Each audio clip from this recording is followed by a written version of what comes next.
अरे हई मुंह काहे फुलल बा? का भइल?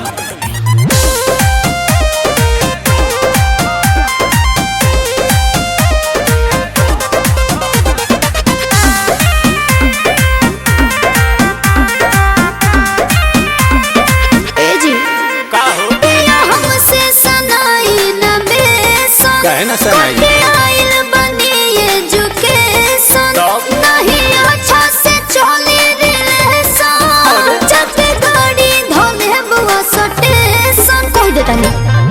कवन कॉलेजिया में पढ़लू अंग्रेजिया हो, अंग्रेजिया छाटेला तो हम से रूसन करे जाई करे जावा फाटेला।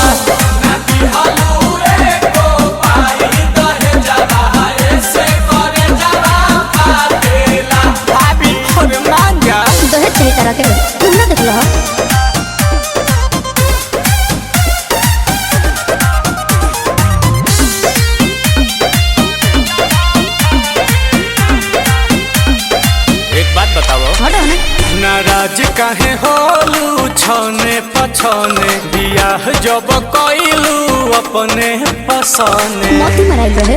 अरे जहन पहिले जे जहती तहरा घर नहीं हती आके चूल्ही पर खाना ना बनती राजा जी नहीं चौकी पर बेला नहीं लती राजा जी। हम ही मिलल का बहानी से तिहे के धनिया बेरी बेरी डांटेला तो हम से रूसन करे जाई करे जावा फाटेला।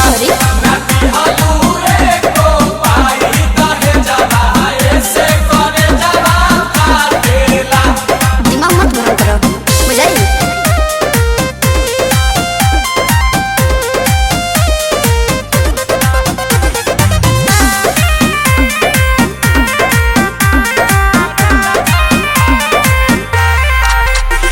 बताहो का खइबू मीठा की खाटा मंगाही पानी पूरी किलो लाता।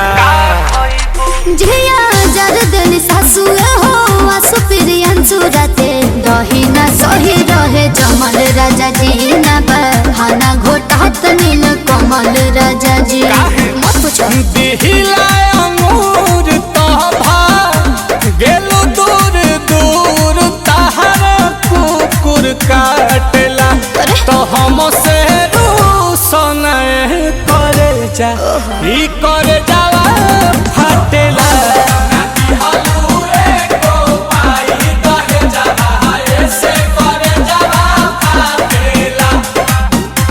अरे शांत हो जाओ कन्या तो हम